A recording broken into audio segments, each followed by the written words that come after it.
Sebelum nyaris ke atas lagi.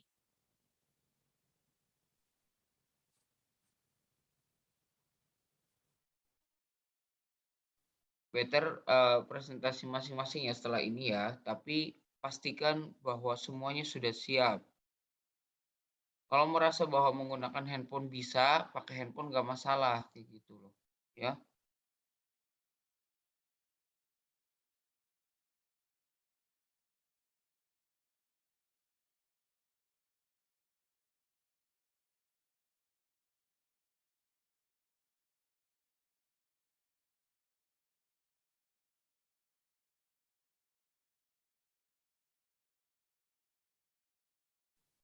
Ayo ini bagaimana?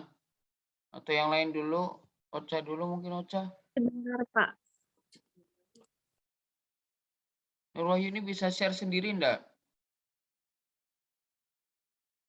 Sebentar, Pak, saya coba.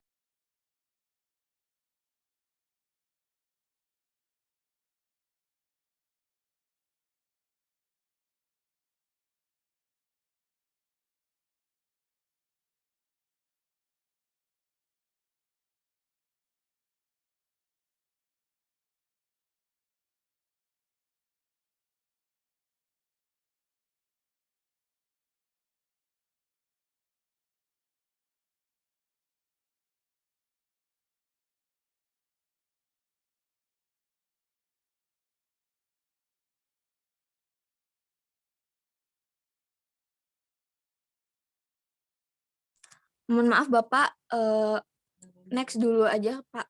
Soalnya ini masih susah ternyata Pak, belum bisa masuk dari tadi. Saya coba barusan belum bisa. Oke. Mungkin Ocha dulu ya. Ocha, silakan Ocha. Baik, Pak. Eh, Udah ada belum? Belum keluar. Oh ya, sudah keluar Ocha. Silakan dimulai. Di sini nggak muncul. Di saya sudah muncul, Ya. silakan dimulai. Sebentar, Pak. Di laptop saya ini belum muncul. Ini.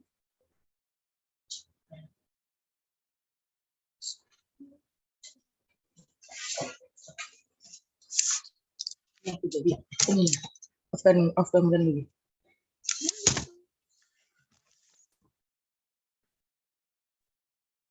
Full screen loh. Bapak mohon maaf, di sini saya tukar dengan Yemima, Pak.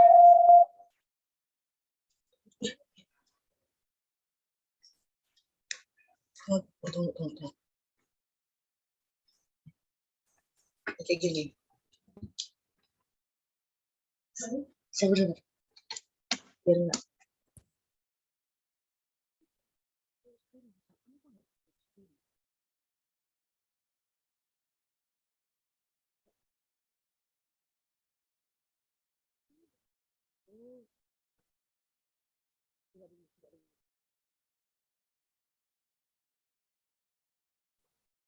Ayo mulai Ocha, silakan. Pindah nggak? Sepertinya pindah nggak? Pindah.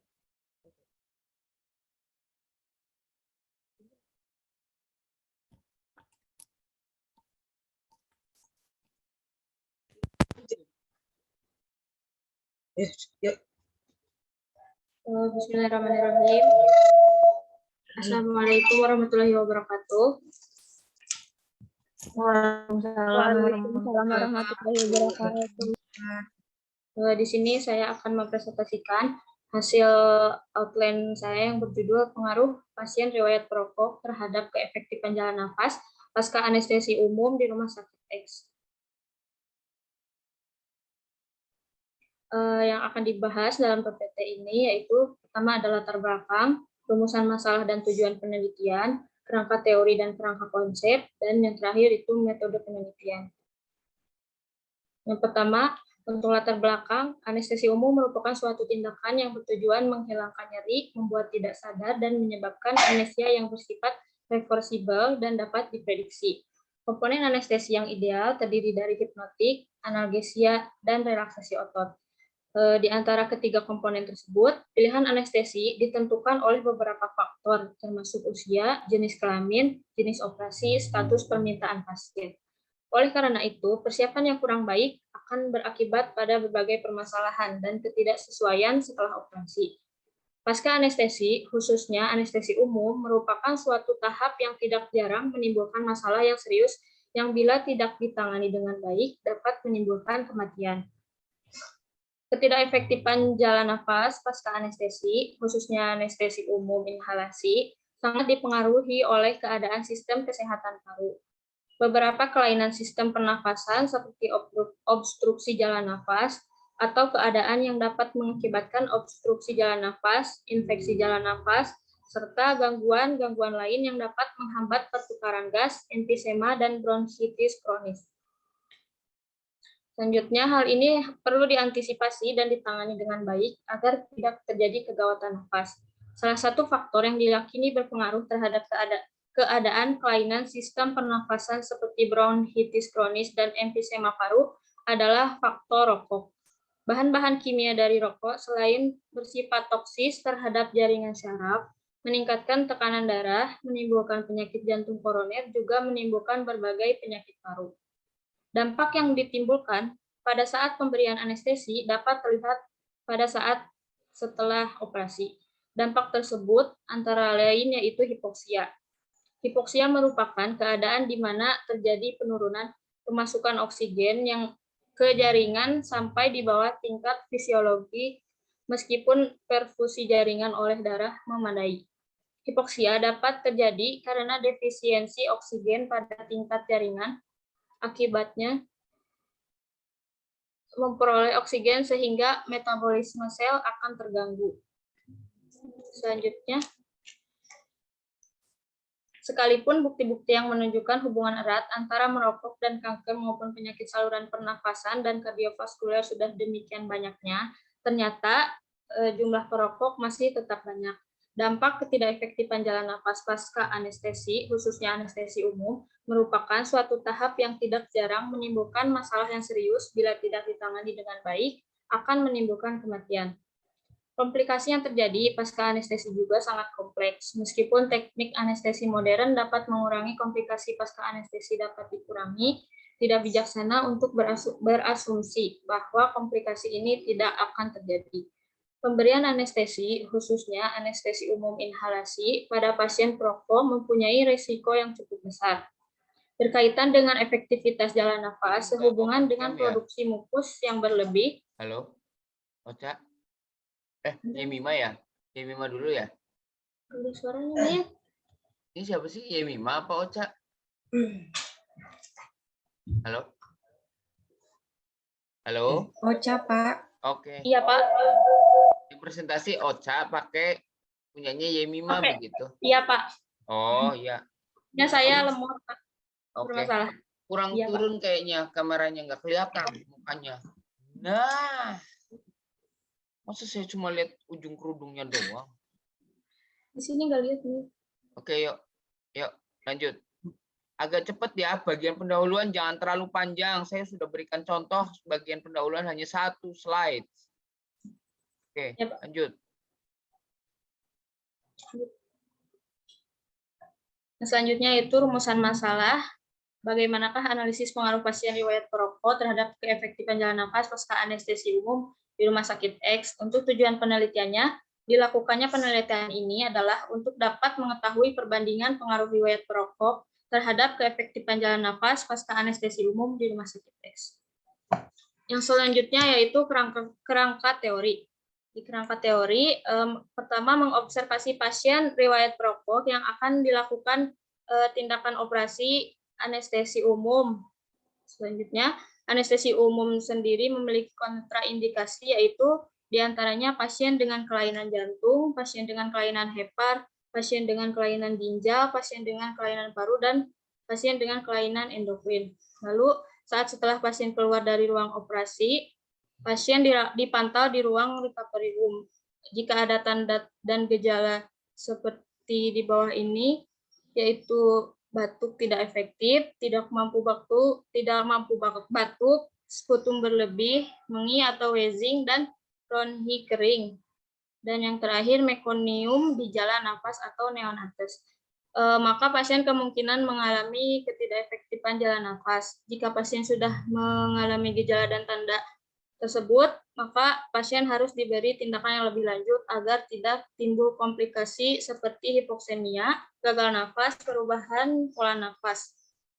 Selanjutnya kerangka konsep, yaitu terdapat dua variabel. Yang pertama variabel bebas.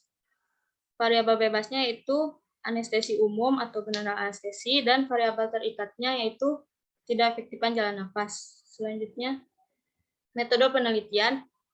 Pertama, jenis dan rancangan penelitian. Jenis dan rancangan penelitian yang digunakan dalam penelitian ini adalah korelasional dengan pendekatan cross-seksional yang menekankan waktu pengukuran atau observasi data variabel independen dan dependen hanya satu kali pada satu saat, di mana variabel independen dan dependen dinilai secara simultan pada suatu saat dan tidak ada tindak lanjut.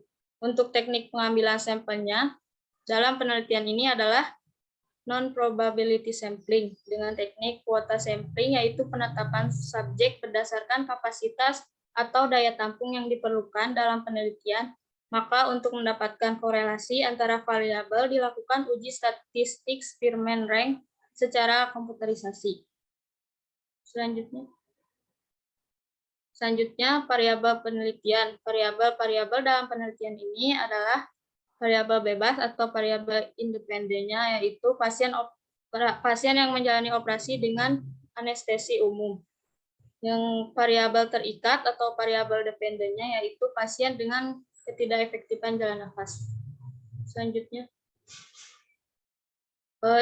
definisi operasional. Yang pertama, jenis variabelnya yaitu anestesi umum atau general anestesi. Definisinya yaitu suatu tindakan yang bertujuan untuk menghilangkan rasa sakit, hilangnya ingatan sementara saat dilakukan pembiusan dan operasi sehingga pasien tidak sadar, pasien tidak mengingat peristiwa pembedahan yang dilakukan. Alat yang digunakan yaitu rekam medis pasien. Untuk skalanya yaitu nominal. Yang selanjutnya ketidakefektifan jalan napas, yaitu ketidakmampuan untuk membersihkan saluran pernafasan guna mempertahankan jalan nafas yang bersih serta inspirasi dan atau ekspirasi yang tidak memberi ventilasi adekuat. Alat yang digunakan yaitu monitor dan untuk skalanya yaitu rasio.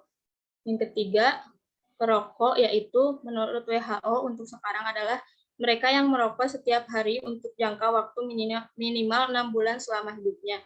Alat yang digunakan yaitu kuesioner dan untuk skalanya yaitu ordinal.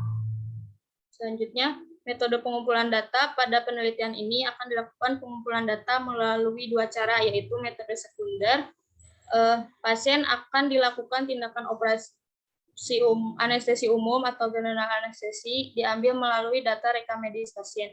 Yang kedua, metode primer, yaitu data yang diperoleh dari sumber pertama melalui prosedur dan teknik pengambilan data yang dapat berupa kuesioner, wawancara, dan observasi. Data primer dalam penelitian ini adalah riwayat merokok terhadap ketidakefektifan jalan nafas pasca anestesi umum. Untuk instrumen penelitian, alat yang digunakan dalam penelitian ini yaitu rekam medis, monitor, dan kuesioner. Terakhir ada analisis data. Analisis data yang digunakan dalam penelitian ini meliputi analisis univariat dan analisis bivariat. Analisis univariat adalah analisis yang dilakukan terhadap masing-masing variabel dan hasil penelitian dianalisis untuk mengetahui distribusi dan presentase dari tiap variabel. Dan analisis bivariat adalah analisis data yang dilakukan untuk mencari korelasi atau pengaruh antara dua variabel atau lebih yang diteliti. Mungkin sekian presentasi dari saya. Mohon maaf bila ada kesalahan. Assalamualaikum warahmatullahi wabarakatuh. Waalaikumsalam warahmatullahi wabarakatuh. Warahmatullahi Oke, waktunya berapa menit tadi, Rena? Temannya? Masih sisa 1 menit, Pak. Oke, sip. Untuk coba ke judul dulu. Ya, Ocha. Oke, kita koreksi satu persatu ya. Jadi untuk judul, itu kan pengaruh pasien riwayat perokok terhadap efektivitas jalan nafas, begitu kan. Jadi harusnya di sini yang dijadikan variabel itu adalah riwayat perokoknya, kemudian, efektivitas jalan nafas pasca anestesi. Nah, efektivitas jalan nafas ini diukur dalam variabel apa? Maksudnya teknik pengukurannya seperti apa efektivitas itu? Apakah dosis obat maksimal atau dosis obat tidak maksimal itu tidak dijelaskan di sini, ya kan? Terus kemudian variabelnya itu bukan anestesi umum, kemudian satu lagi apa tadi? Variabel tergantungnya apa?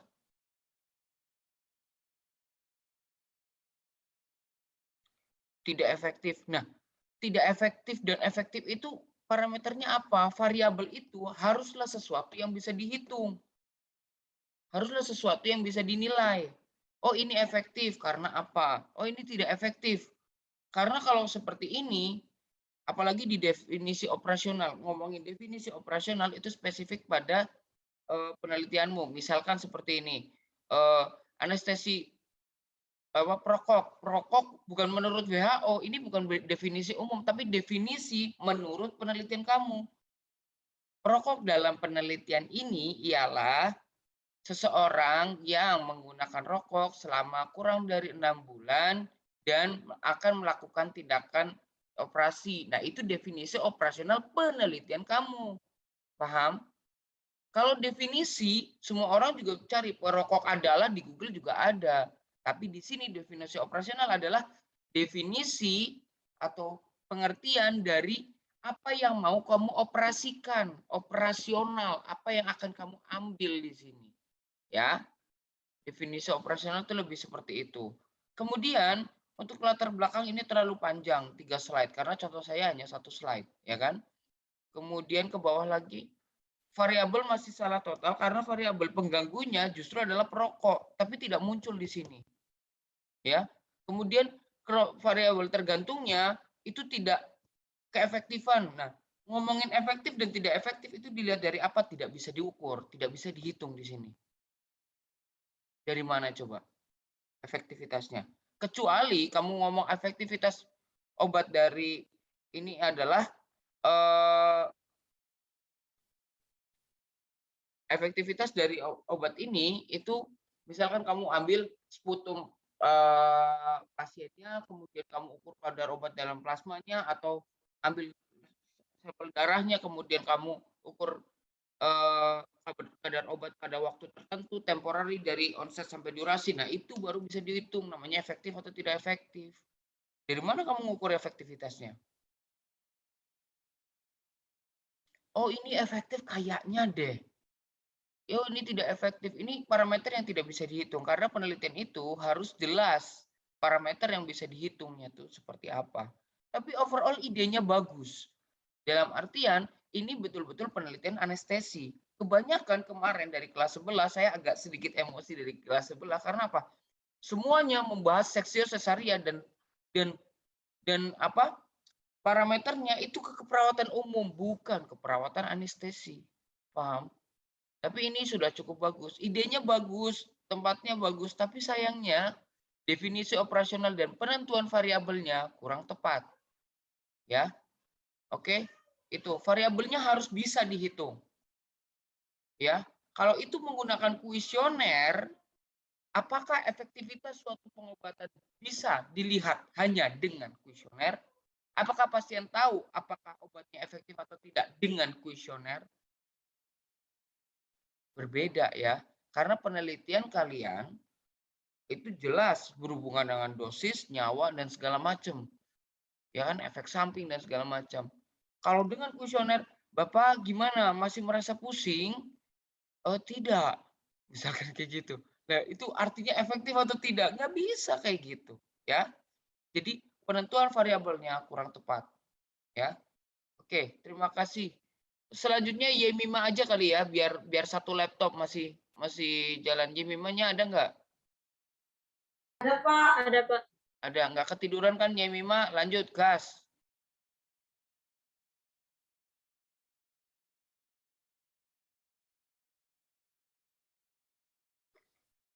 Berarti yang ngontrol waktu Rena ya, Ren? Nanti Iya, kalau Pak. sudah kurang 2 menit, kamu boleh open mic-nya, bilang ke temannya waktunya tinggal 2 menit lagi, kayak gitu. Ya, Baik, Pak. oke, sip. Saya agak lumayan nih. Yang pertama bukan seksio sesaria. Di sini ada yang seksio sesaria juga. Berapa banyak orang yang seksio sesaria? Ada, Pak. Saya, Pak. Saya, Pak. Pak. Saya, Ada, Pak. Pak. Tulis semua di chat. Semua yang SC. Tulis di sini namanya. Tulis di sini namanya. Sebel banget nih. Padahal anestesi itu nggak cuma buat orang sesar. Emang anestesi itu buat orang sesar doang? Kan tidak. Ya Allah ya Robi, emang orang sesar doang yang butuh anestesi. Risma juga ikut-ikutan lagi kan.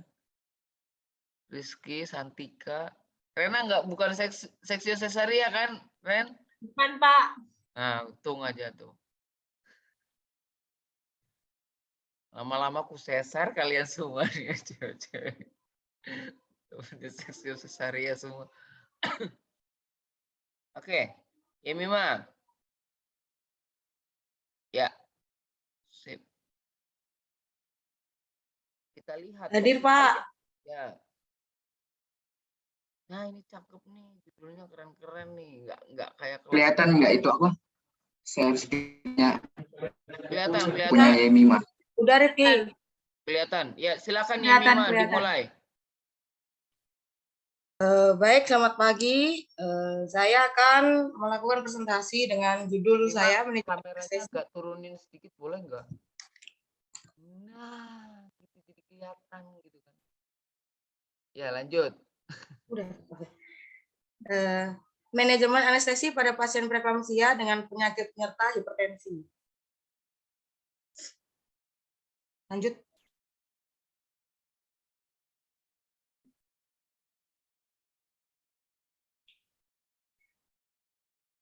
Jadi yang akan dibahas ini adalah latar belakang, rumusan masalah, kerangka teori, kerangka konsep, dan metode penelitian.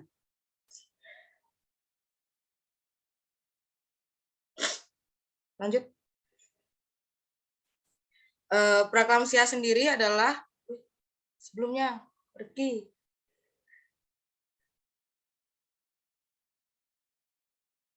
Preeklamsia sendiri adalah komplikasi kehamilan yang terjadi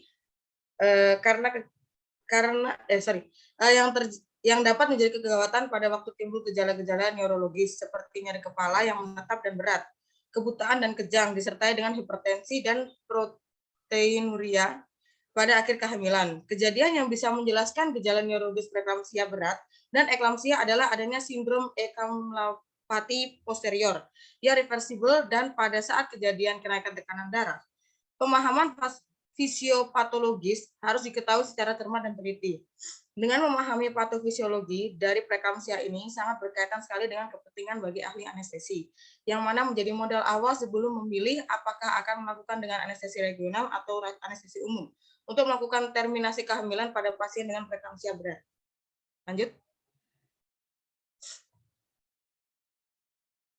Untuk klasifikasinya, untuk klasifikasi hipertensi pada saat kehamilan ini ada 4. Yang pertama, hipertensi kronis. Hipertensi kronis itu dia terjadi sebelum usia kehamilan 20 minggu dan tekanan darahnya itu antara kurang dari 140 sampai 190 mmHg. Yang kedua, hipertensi gestasional terjadi setelah minggu ke-20 kehamilan dan tekanan darah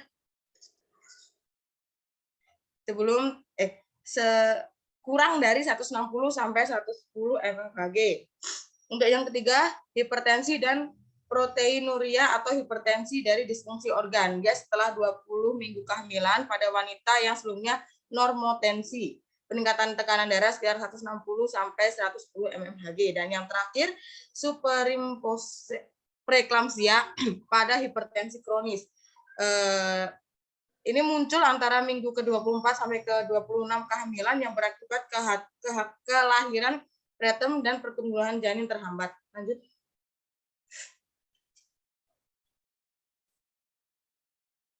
Dan untuk rumusan dan tujuan penelitian, untuk rumusan masalahnya, untuk mengetahui bagaimana manajemen anestesi pada saat ada pasien eklamsia dengan penyakit penderita hipertensi dan mengetahui efek samping pada bayi yang dilahirkan dengan ibu dengan penderita hipertensi dan terjadi preeklamsia. Dan untuk tujuannya, untuk mengetahui manajemen anestesi di Indonesia dan mempelajari manajemen anestesi pada pasien preeklamsia dengan penyakit penderita hipertensi dan memberikan ilmu baru kepada saya untuk memahami efek hipertensi pada ibu hamil.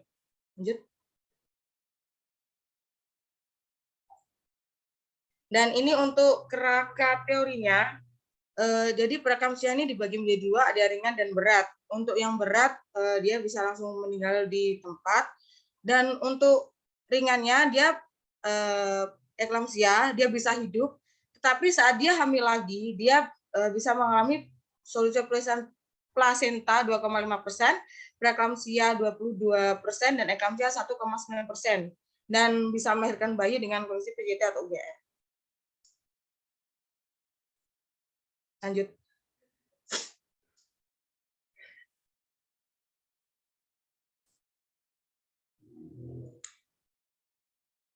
Ya, untuk kerangka konsepnya yang dibahas adalah faktor risiko dari preeklamsi, riwayat hipertensi, paritas, lalu ada genetik, diabetes mellitus karena genetik, dan lalu ada hiperplasentosis, dan dia dibagi karena usia yang tidak berisiko dan berisiko. Untuk usia yang tidak berisiko antara 20 sampai 35 tahun dan berisiko, maaf Pak, ini harusnya di atas 35 tahun, saya salah ketik.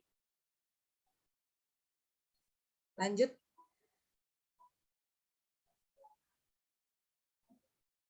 Dan untuk faktor risikonya karena hipertensi pada pasien hamil, yang pertama adalah riwayat dalam kehamilan atau riwayat keluarga dengan hipertensi dalam kehamilan, maka akan meningkatkan risiko terjadinya hipertensi dalam kehamilan. Yang kedua, primigravida, karena pada primigravida pembentukan antibodi menghambat sebelum sempurna sehingga meningkatkan risiko terjadinya hipertensi dalam kehamilan. Yang ketiga ada obesitas.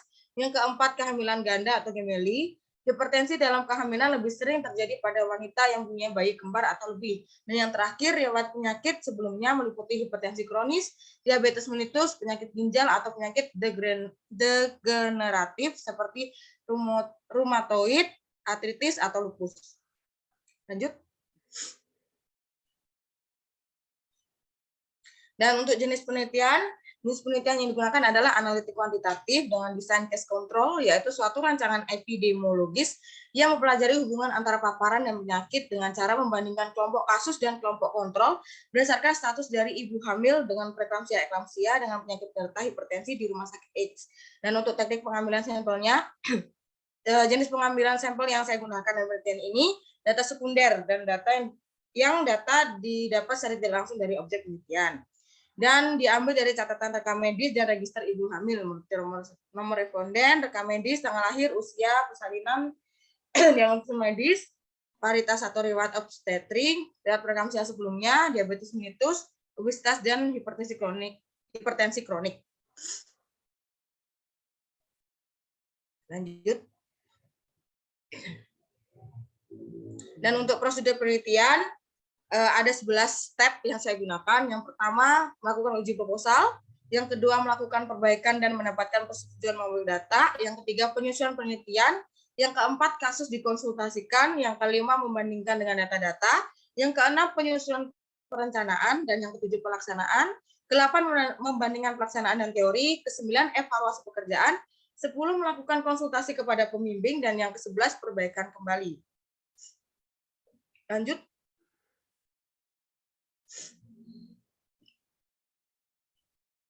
Dan untuk definisi operasional, variabel yang saya ambil eklamsia, hipertensi, dan umur.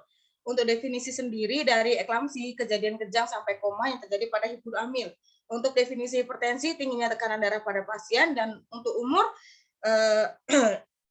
penelitian ini akan difokuskan pada umur 20 sampai 35 tahun yang beresiko. Untuk cara pengukuran pada pasien eklamsia itu dengan observasi, untuk hipertensi dan umur dengan cara pengukuran wawancara. Waktunya 2 menit lagi ya. Untuk instrumen penelitian ini dia alat pengumpulan data yang dilakukan dengan teknik tertentu.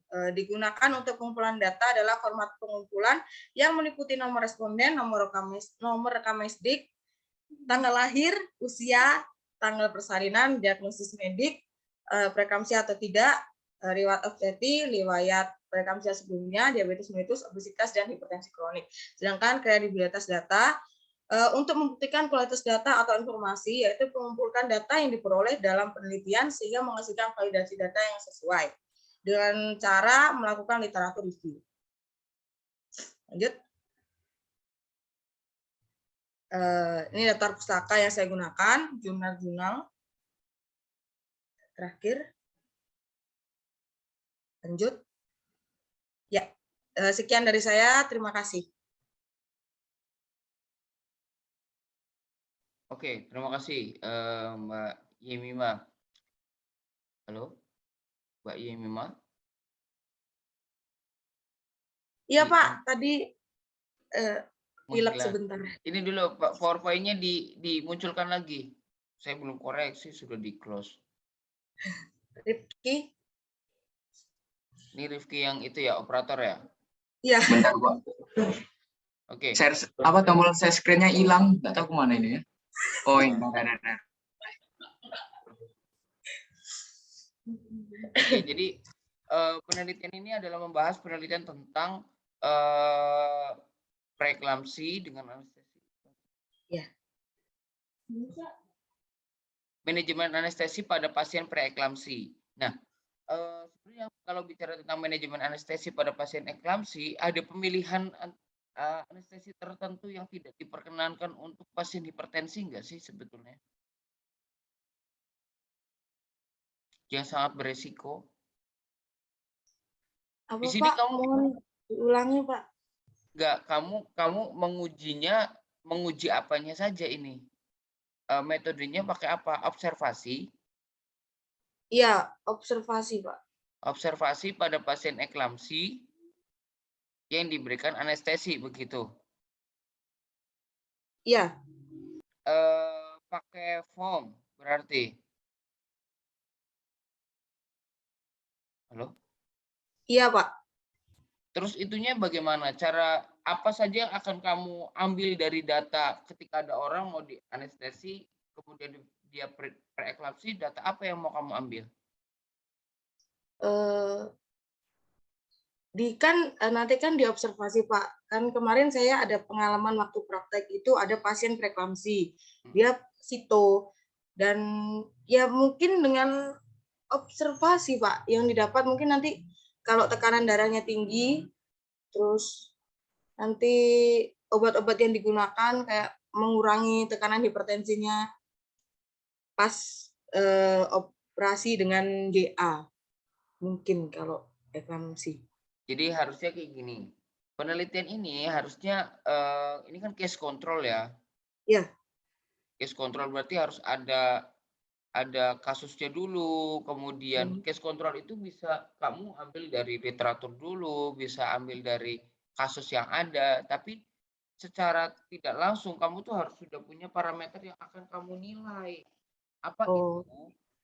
Satu, tekanan darah awal, tekanan darah akhir, kemudian riwayat penyakit, kemudian jenis anestesi yang diberikan, dosisnya, rute pemberiannya, intervalnya, frekuensinya, itu harus tertulis semua dalam form yang akan kamu gunakan. Kan kamu anestesiologis toh, berarti kan kamu titik beratnya bukan pada riwayat penyakitnya saja, tapi juga pada jenis anestesi dan dosis interval dan segala macam yang berhubungan dengan terapi yang diberikan pada pasiennya begitu. Dan setelah operasi dia harus digimanakan manajemennya, pemberian anti karena tensinya tinggi ya, pemberian anti hipertensi diberikan berapa jam sebelum operasi atau mungkin pada saat setelah operasi harus dikontrol dengan berapa jam. Karena apa? Preeklamsi berpengaruh terhadap potensi pendarahan pasca persalinan. Betul enggak? Ya. Ya. Jadi ya, Pak. harus lebih detail lagi. Jadi bukan hanya riwayat penyakit ini saja, diagnosis saja lah. Kamu titik beratnya itu di mana? Justru titik beratmu adalah di pemilihan anestesi, jenis, interval, dosis, dan segala macam itu harus masuk dalam parameter yang kamu observasi dari sebelum operasi sampai setelah operasi dia pakainya apa begitu. Ya, Pak. Ya. Siapa? Ya, siap. Ditambahkan di Mima. Ya. Oke. Ini karena kemarin-kemarin yang siapa namanya? Yang SC itu cukup banyak. Jadi kemarin kan yang SC duluan nih yang presentasi. Sekarang SC karena saya bosen ya, mungkin yang selain SC dulu deh. Ya. Putri bukan SC kan? Putri Ayu. Bukan, Pak. Oke, silakan Put. Apa Nurwahyuni udah siap belum Nurwahyuni? Siap, Pak. Nah, Nurwahyuni dulu deh, kasihan. Udah nunggu dari tadi. Ini saya tulisin dulu yang SC nih. Rostedi, ada Rostian. Kemudian nanti kita akan cek ya satu persatu ada yang sama apa tidak. Lagian juga SC, ya Allah. Seberapa mengerikannya sih SC itu sebetulnya? Orang cuma operasi cuma 1 jam aja kurang. Anestesi juga spinal, berapa jam udah selesai. Ya kan? Iya. Operasi bedah jantung kayak, bedah digestif kayak apa kayak boleh. Kasusnya enak ditemuin, Pak. Ya bukan masalah enak ditemuin, kalian mencari ilmu atau mencari yang mudah. Pengennya yang mudah tapi ilmunya banyak ya kan? Kalau gini nggak dapet ilmunya. Ya, silakan Nur. Wahyuni. Ya, baik. Untuk proposal saya di sini berjudul Pengaruh Defisit Pengetahuan Pasien Terhadap Kecemasan di Preoperasi di IBS RSUD Cilacap. Selanjutnya.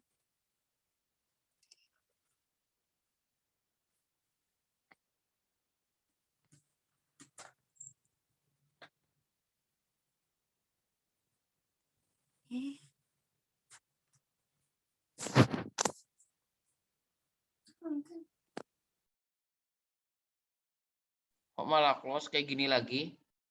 Operatornya siapa? Nur Wahyuni. Sebentar, Pak. Winda Amiarti, Pak.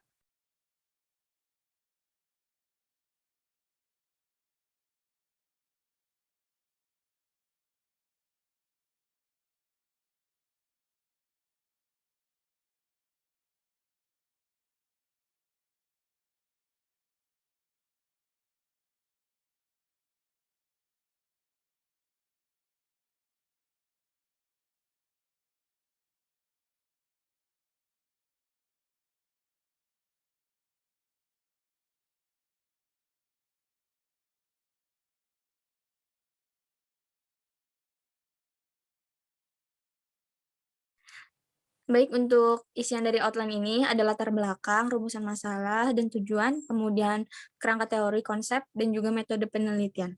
Lanjut. Kemudian isi dari latar belakang ini adalah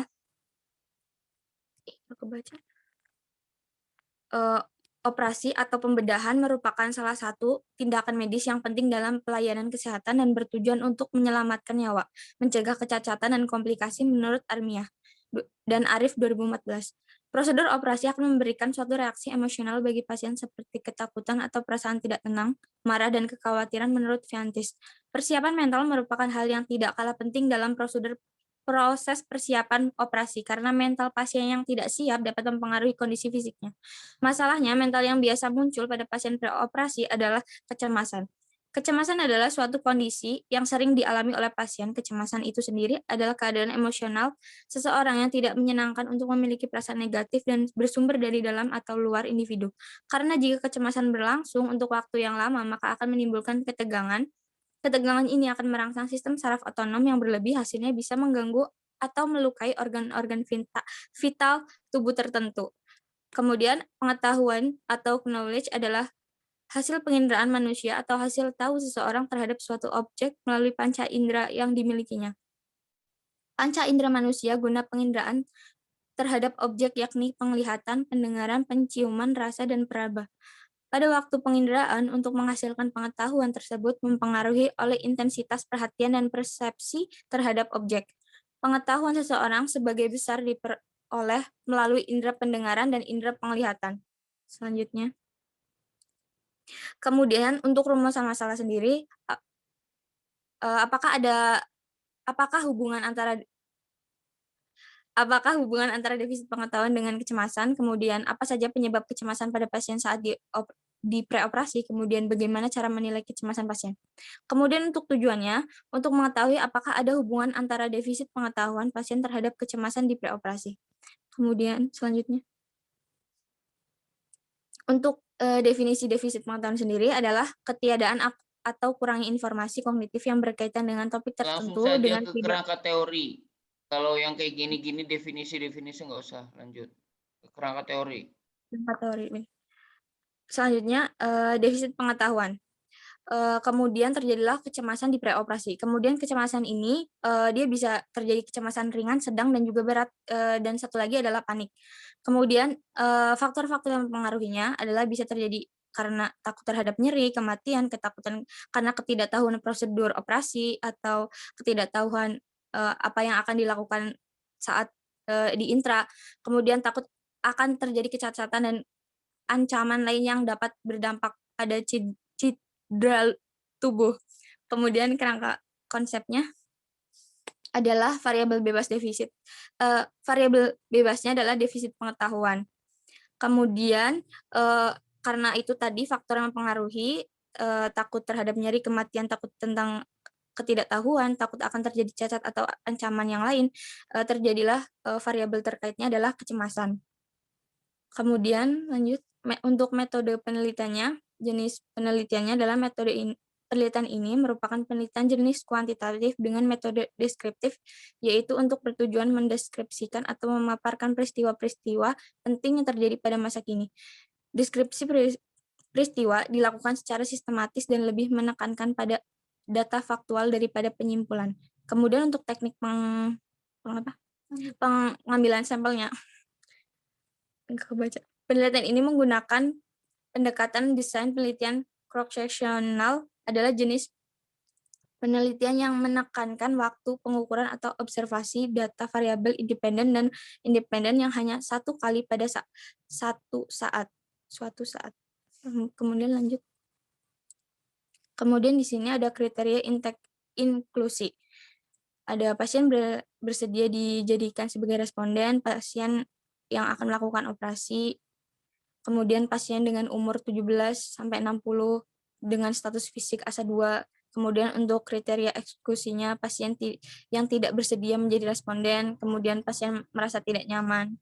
Kemudian untuk prosedur penelitiannya, yang pertama itu persiapan penelitian, dan persiapan itu ada studi pustaka, penyusunan proposal, dan juga izin penelitian. Dan kemudian pelaksanaan penelitian. Dan pelaksanaan penelitian ini biasanya penelitian datang ke RS, kemudian menemui kepala ruang IBS untuk meminta bantuan dan kerjasama dalam pelaksanaan penelitian dan pengumpulan data pasien. Kemudian penelitian melakukan identifikasi pasien yang mempengaruhi kriteria inklusi. Kemudian setelah diperoleh penelitian menjelaskan tujuan penelitian dan menawarkan kesediaan responden yang bersedia menandatangani informed consent. Penelitian menjelaskan tentang prosedur penelitian yang akan dilakukan. Kemudian penelitian melakukan intervensi kepada pasien yang cemas. Penelitian mengobservasi tekanan darah pasien sebelum dibawa ke kamar bedah. Selanjutnya pengelolaan data, analisa data, pembahasan, dan juga kesimpulan dan cara. Lanjut. Kemudian ada definisi operasional. Untuk variabel yang pertama adalah defisit pengetahuan. Untuk definisinya sendiri, banyak pasien yang akan menjalani operasi dengan pengetahuan yang kurang akurat, sehingga pengetahuan tersebut dapat mempengaruhi tingkat kecemasan pada pasien saat akan menjalani operasi. Reaksi cemas terhadap proses yang akan dijalani adalah respon psikologis pasien yang akan menjalani tindakan operasi. Kemudian alat ukurnya itu kuesioner untuk untuk skalanya nominal. Kemudian ada psikosomatik, definisinya adalah menurut Kenner menyatakan bahwa psikosomatik selalu ditunjukkan oleh hubungan jiwa dan badan, sehingga proses psikologis memainkan peran penting.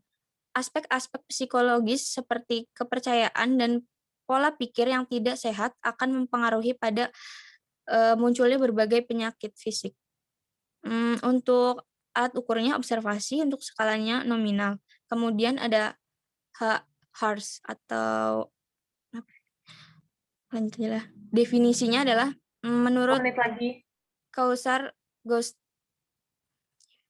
telah menyimpulkan pengujian validitas dan reliabilitas yang dilakukan pada instrumen HARS menunjukkan bahwa instrumen tersebut mampu mengungkap tingkat kecemasan terhadap produktivitas pegawai serta konsistensi responden.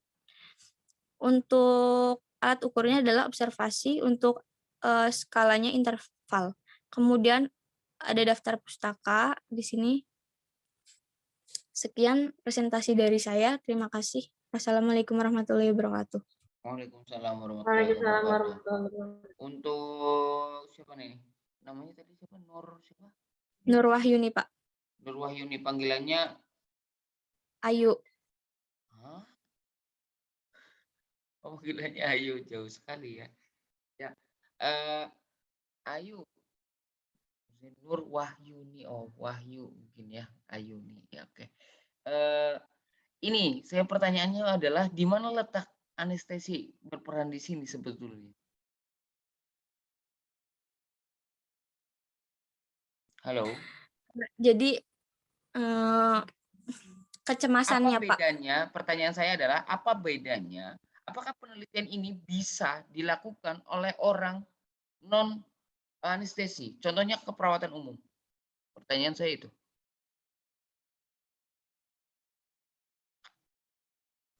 Bisa tidak? Bisa, Pak. Nah, kalau ini bisa, what the special of your profession gitu loh. Apa spesialnya profesi kamu? Kalau penelitianmu saja bisa dilakukan oleh profesi yang lain. Ya. Oke. Jadi, buat teman-teman semua kemarin kan saya sudah sampaikan bahwa silakan kalian cari gini. Kamu itu profesi baru, anestesi itu profesi baru, ya. Anestesiologis itu profesi baru dan belum ada contohnya, menjadi yang pertama memang tidak mudah. Tapi kalian bukan berarti tidak ada rujukan. Kalau contoh kamu adalah jurnal-jurnal keperawatan, nanti jatuhnya kamu nggak beda sama keperawatan umum. Tapi kalau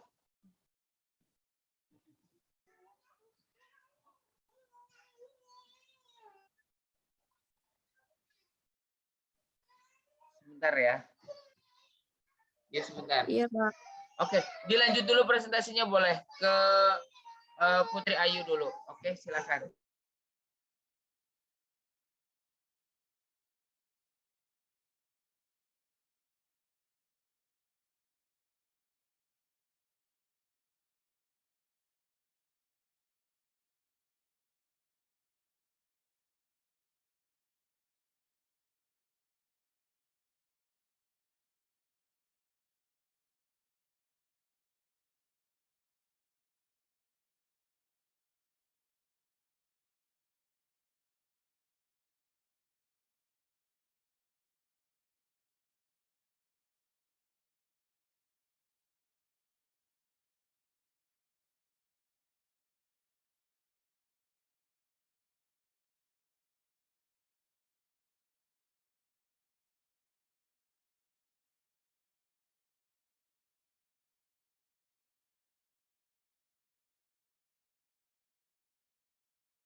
Pengaruh aromaterapi jahe terhadap mual muntah pasca operasi dengan anestesi umum.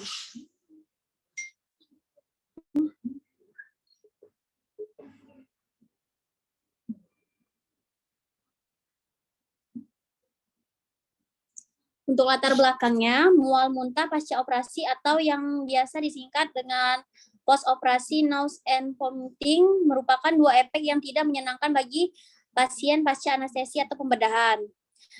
Mual muntah yang tidak tertangani dengan baik dapat mengakibatkan dehidrasi, gangguan keseimbangan elektrolit, peningkatan resiko aspirasi, terbukanya jahitan, ruptur esofagus, dan menjadi pencetus timbulnya nyeri pasca bedah. Menurut Rotter 2012. Selain itu, PONV akan menjadi faktor penghambat pasien untuk dapat segera dipulangkan sehingga dapat meningkatkan biaya perawatan selama dirawat di rumah sakit menurut Orwell, Aremu, Bolaji, dan Kolawol 2014. Selanjutnya, untuk rumus masalah, adakah pengaruh aromaterapi jahe terhadap mual muntah pada pasien pasca operasi dengan anestesi umum? Next.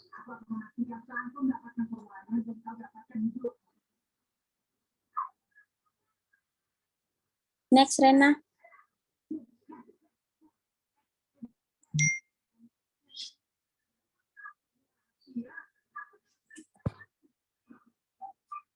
Rena, next.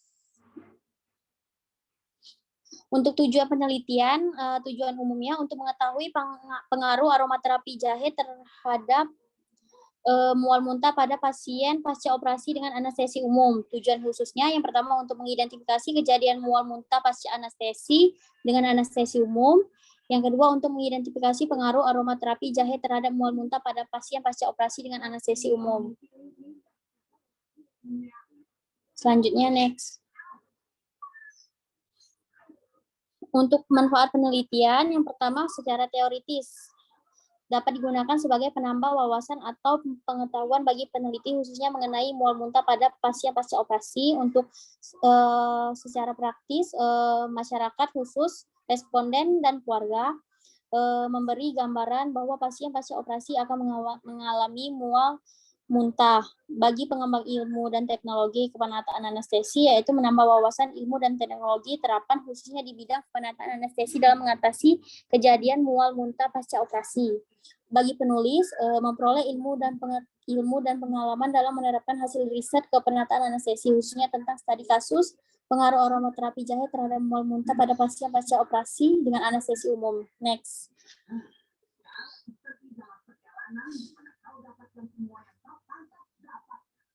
Tinjauan teori yang pertama ada anestesi umum atau yang biasa disebut general anestesi merupakan tindakan meniadakan nyeri secara sentral disertai hilangnya kesadaran yang dapat pulih kembali. Anestesi umum menyebabkan mati rasa karena obat ini masuk ke jaringan otak dengan tekanan setempat yang tinggi. Anestesi umum juga disebut narkos atau bius. Next. Langsung ke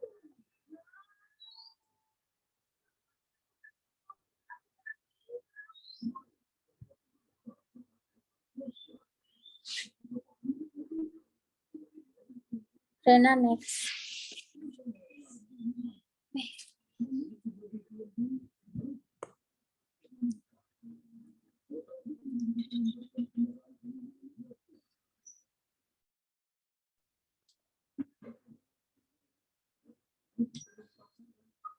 Iya, error.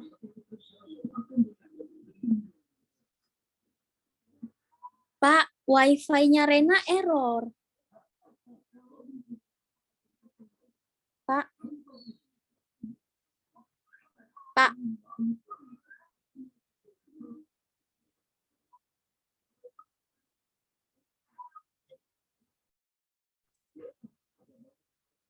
Ripki.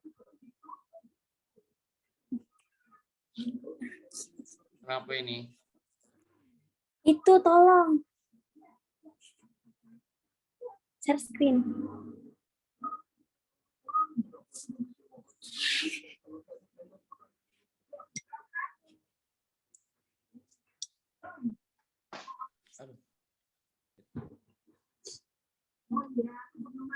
Bentar aku kirim ke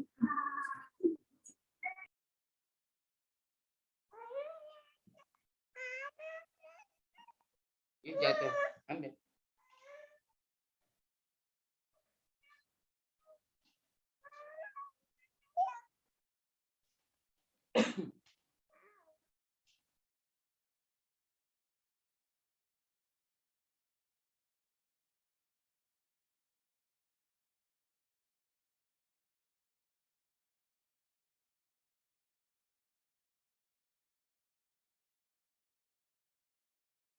Apakah sudah terlihat? Sudah. Silahkan. Jangan diutak-atik pada saat temannya presentasi ya, jadi nggak akan hilang loh.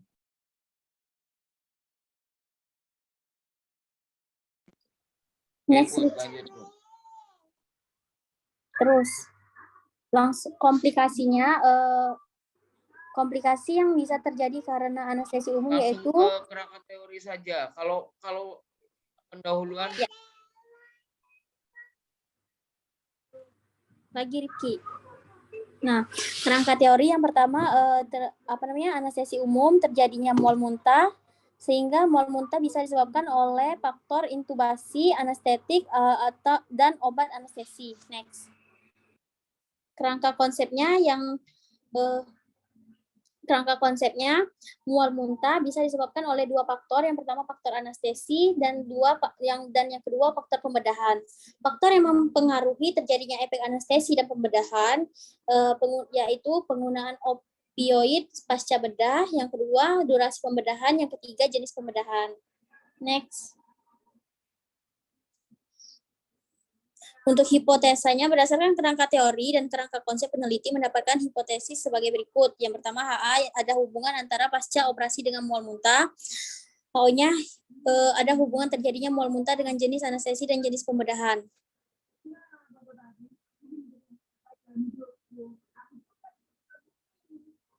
Jenis dan rancangan penelitian yang digunakan dalam penelitian ini yaitu penelitian kuantitatif.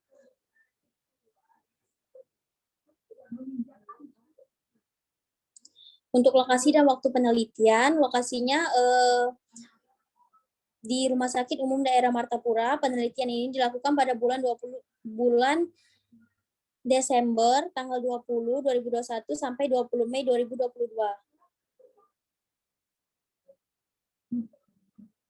Untuk populasi dan sampel, populasi penelitian adalah keseluruhan subjek atau objek yang menjadi sasaran penelitian. Populasi pada penelitian ini adalah pasien pasca operasi dengan anestesi umum. Untuk sampel penelitiannya,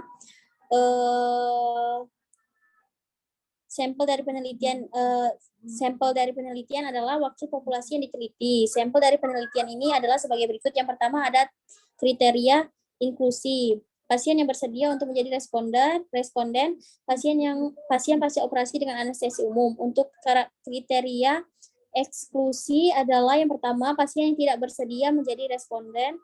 Yang kedua, pasien yang pernah dilakukan tindakan operasi dengan anestesi umum.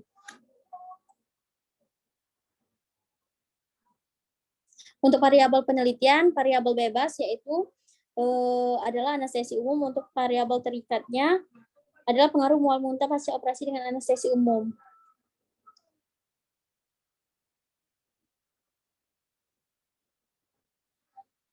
Untuk definisi operasional variabel, yang pertama variabel anestesi umum, yaitu tindakan meniadakan nyeri secara sentral disertai hilangnya kesadaran yang dapat pulih kembali. Anestesi umum menyebabkan mati rasa karena obat ini masuk ke jaringan otak dengan tekanan setempat yang tinggi. Untuk alat ukurnya observasi untuk skala nominal.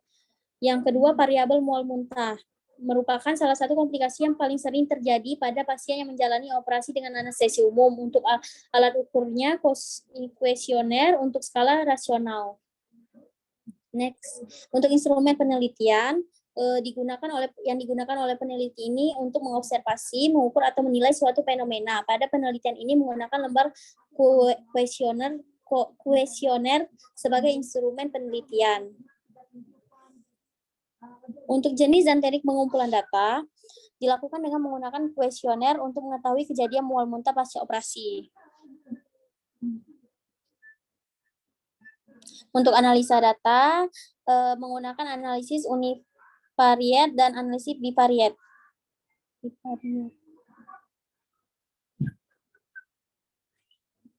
Untuk jadwal penelitian ini dilaksanakan pada tanggal 20 Desember 2021 sampai 20 Mei 2022 di Rumah Sakit Umum Daerah Martapura. Menit lagi. Habis. Oke, terima kasih. Ya, ini hampir sama seperti tadi ya, punya Ayu ya. Jadi Putri Ayu dan Ayu itu penelitiannya lebih banyak ke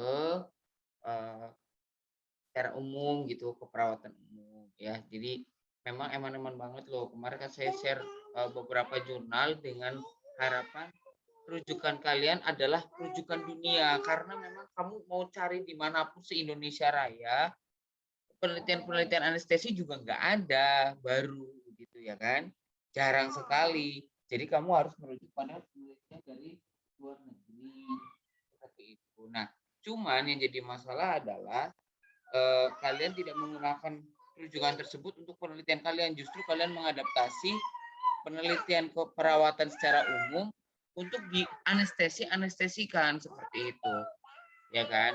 Eman-eman banget kayak gitu. Jadi ini bisa saja sih digunakan, hanya saja parameternya harus lebih kompleks lagi, tidak hanya mual muntah pasca operasi, tapi juga pengaruh dari anestesi itu sendiri terhadap kejadian mual dan muntahnya gitu loh, ya.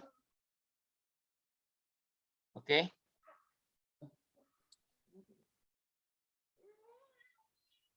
Ya, jadi untuk ini variabelnya sudah tepat, semuanya sudah tepat, sudah betul. Cuma ya itu tadi permasalahannya tidak terlalu anestesi banget gitu sih. Semuanya penulisannya ini sudah betul sih. Tapi bagian awal pendahuluan terlalu panjang, jadi menurut saya dipersingkat itu lebih bagus. Gitu. Karena nausea and vomiting itu pasti akan muncul pasca anestesi. Kamu akan memberikan intervensi. Nah, ketika kamu berikan intervensi tersebut, harapannya kan mual muntahnya berkurang. Nah, apakah bisa pengukurannya dengan kuesioner? Kuesionernya diberikan pada siapa? Pada pasien misalnya. Berapa jam setelah pemberian anestesi kamu akan berikan kuesioner tersebut kayak gitu. Ya, jadi harus dijelaskan di bagian variabel dan metode pada jam keberapa kamu akan memberikan kuesioner supaya datanya itu sama semua. Begitu, ya. Jelas, Mbak Putri? Selanjutnya ke Rahmat Rizky sama Rena ya, langsung dua-duanya nanti. Rahmat Rizky nanti langsung dilanjut sama Rena. Oke? Rahmat Rizky nggak ada, Pak. Oke, berarti langsung ke Rena sama Rizky. Ya, Rena sama Rizky, Arianda Ketaren.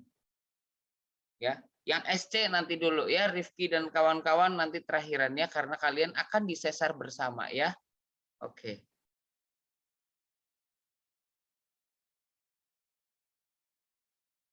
Ya, Assalamualaikum warahmatullahi wabarakatuh. Waalaikumsalam warahmatullahi wabarakatuh. Kenalkan, saya Ana Fitri. Di sini saya akan presentasikan hasil kerja saya mengenai outline ini dengan judul pengaruh obesitas terhadap durasi obat bufakain pada pasien dengan spinal anestesi di RSUD Purbalingga. Latar belakangnya, WHO mengklasifikasikan bahwa obesitas merupakan penyakit epidemik di seluruh dunia. Tahun ke tahun prevalensi kejadian obesitas dan prevalensi ini menjadi tantangan bagi para ahli anestesi di seluruh dunia karena akumulasi lemak tubuh mempengaruhi fungsi organ yang telah diubah oleh anestesi umum pada pasien. Obesitas bukan merupakan faktor prediktif negatif